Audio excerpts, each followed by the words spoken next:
નમસ્કાર મિત્રો, આજની વાર્તા એક નોકર અને માલકીનની છે. જે વાર્તા તમે સાંભળશો તો તમારા હોશ ઉડી જશે.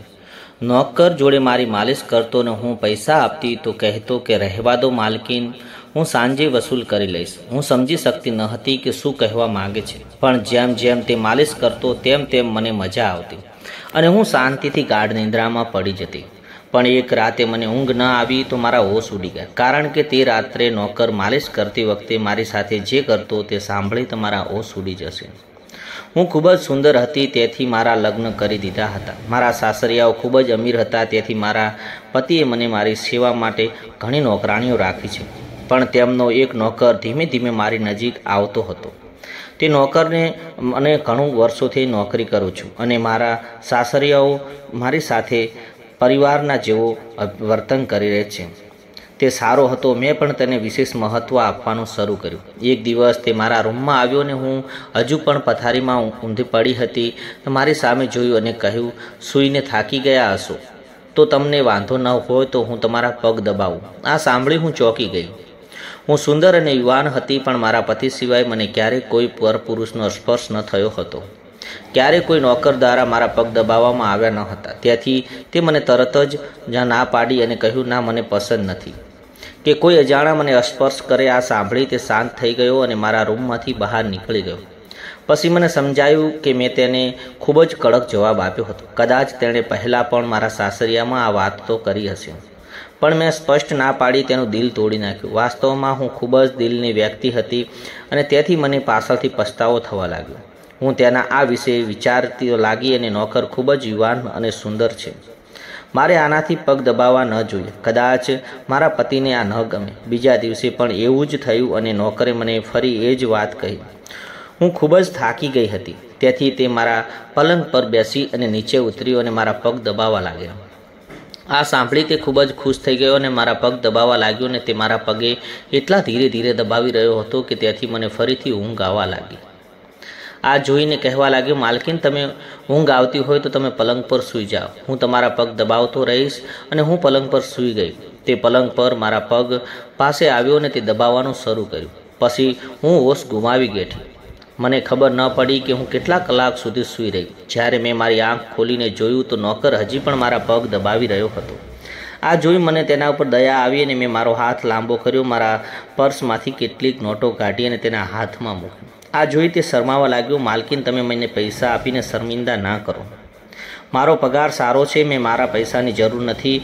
મેં સાંભળીને કહ્યું કે આ પૈસા તારી મહેનતના છે. આ સાંભળી નોકર પૈસા લઈ અને મારા રૂમમાંથી બહાર નીકળી ગયો. અને મારા પતિ મોડી રાત્રે આવતા, તેથી તે નોકર સમજી પછી ફરી મારા રૂમમાં આવ્યો અને કહ્યું, તમારી માલિશ મને આનંદ મળશે. હું તમારા પતિ ઘરે ન આવે ત્યાં સુધી હું તમારા રૂમમાં રહીશ. મારી વાત સાંભળી મને ખુશ થઈ ગયો. કહેવા લાગ્યો, હું ફક્ત તમારો જ સેવક છું. તમે જેમ કહેશો હું તેમ કરીશ અને તમારા પગ દબાવી દઈશ, જેથી તમારો થાક દૂર થઈ જાય. તમે હરસમાં અનુભવો છો અને કહ્યું, તમારા હાથમાં તો જાદુ છે, તેથી જ મારો થાક બધો દૂર થઈ જાય છે. તે નોકર મને હું ક્યારેય મારી પાસે સાસુ મસાજ પણ કરાવતી. આ સાંભળી હું ચોંકી ગયો. મારા સાસુ આવું બધું કરાવે છે તેવી તો મને ન હતી, પણ નોકર જોતું હોય એમ લાગ્યું હતું.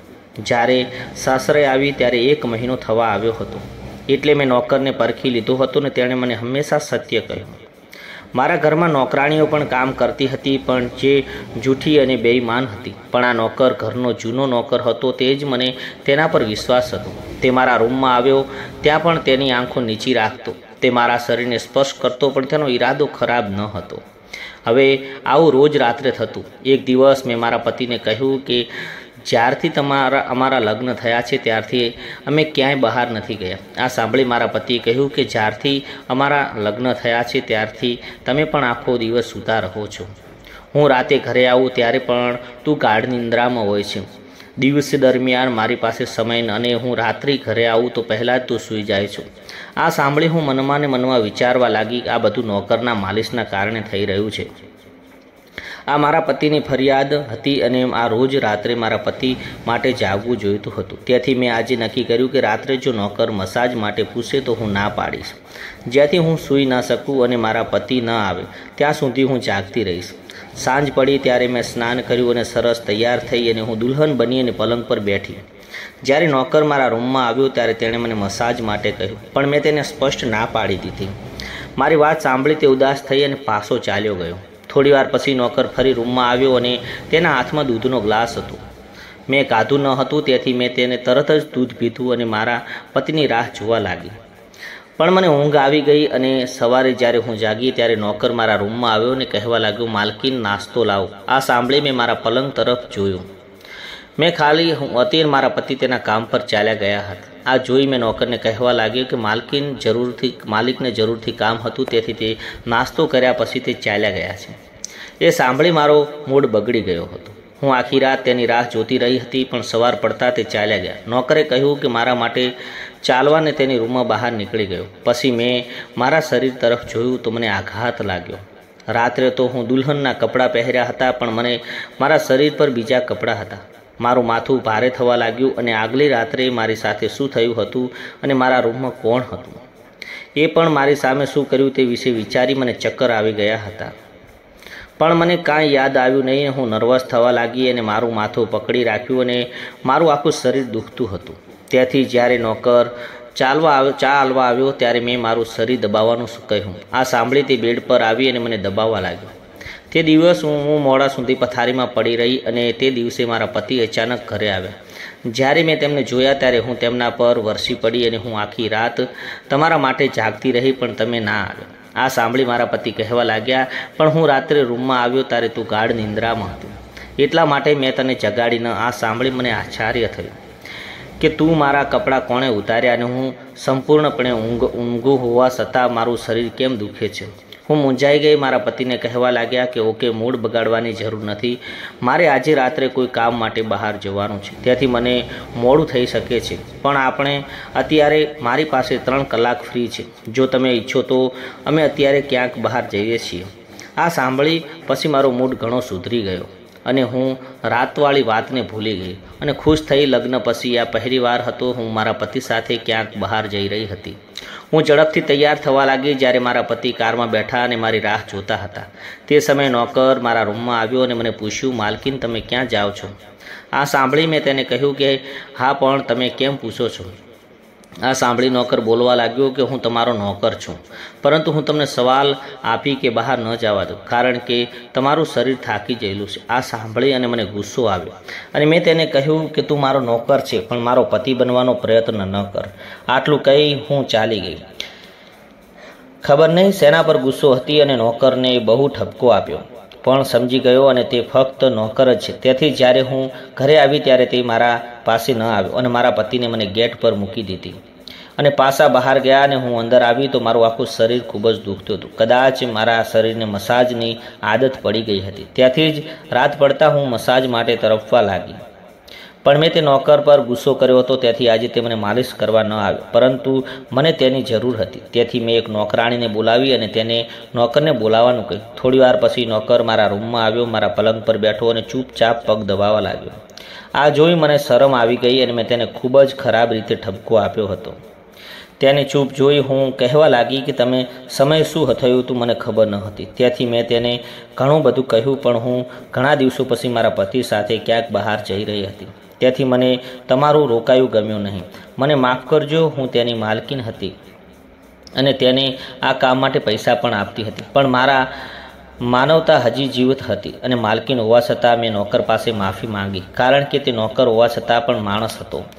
વાત સાંભળી મને કહેવા લાગ્યો, હું તમારો નોકર છું, આ કામ માટે હું તમારી પાસે પગાર લઉં છું, તેથી જ તમે હું બધું કહેવાનો મારો અધિકાર છે. આ સાંભળી હું ચૂપ થઈ ગઈ, પણ મેં નક્કી કર્યું હતું કે હું ભવિષ્યમાં હવે આવું નહીં કરી શકું.